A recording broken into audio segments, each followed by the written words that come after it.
When my wife came back from her trip to the Pacific, I was waiting at the airport with flowers in hand. She had been gone for weeks on a medical relief mission, and I couldn't have been prouder. But the second she embraced me, I felt something had shifted. Her eyes didn't connect with mine the way they used to, her affection seemed forced, and there was a restless energy about her. At first, I dismissed it, telling myself she was simply exhausted. A few days later, though, she approached me looking uneasy and confessed she needed to see a doctor. She said she hadn't been feeling right.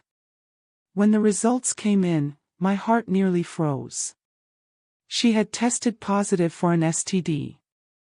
A storm of emotions hit me all at once: shock, anger, disbelief. I knew it wasn't from me. That left only one explanation: betrayal. I didn't confront her immediately. Instead, I wore a mask of calm, reassuring her that we'd handle it together. Inside, though, I was already devising my response. She believed her secret fling overseas was safely hidden. What she didn't realize was that her game was only just beginning, and so was mine. The first move I made was silence. I stopped pressing her, stopped arguing, and simply observed. My quiet unsettled her. She expected me to erupt, to demand answers, but I never did. I smiled faintly, went about my routines, and acted as though nothing had changed.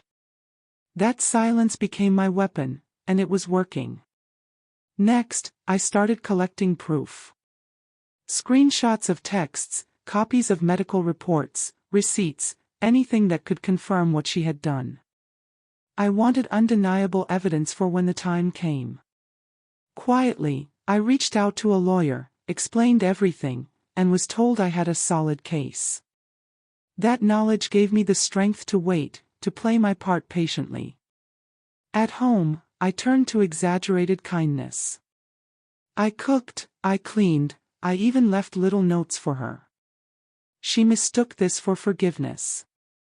Her guilt softened her, and she began slipping, making flimsy excuses, sneaking late-night phone calls, claiming to take walks. I let her. Each misstep was another nail in her own coffin. When she finally asked why I wasn't angry, I only replied, "You'll understand in time." That haunted her. I could see the dread building in her eyes. My composure became her torment. Weeks later, I made my first move. At a family gathering, I stood and raised a toast to her supposed sacrifices during her mission. Then, with a subtle smile, I added that the Real's sacrifice had been bringing home something unintended. The room went still, and the color drained from her face.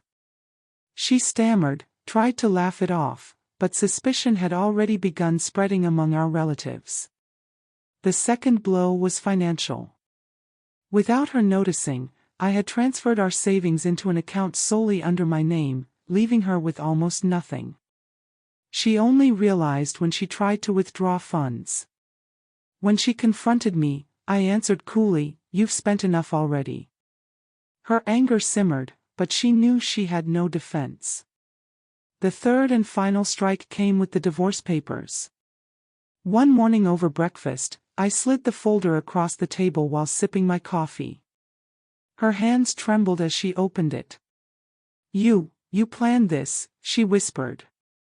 I looked her straight in the eyes and said, "From the moment you came home carrying something that wasn't mine."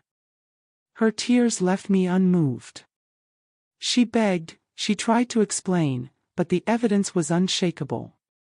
My lawyer made sure the case swung firmly in my favor. She lost her credibility, her reputation, and ultimately a large share of what she thought she could keep. When the divorce was finalized, I walked out of the courtroom free, head held high. She sat off to the side, shattered, surrounded by whispers. Her infidelity hadn't only ended our marriage, it had ruined the image she once held among those who admired her. Revenge didn't come from shouting, fighting, or rage. It came from restraint, patience, and precision. I let her own lies unravel, and the truth itself did the damage. In the end, she lost everything she had tried to protect, while I walked away with peace. And though she may never say it aloud, deep down she knows, the day she returned home with her secret was the day my revenge began.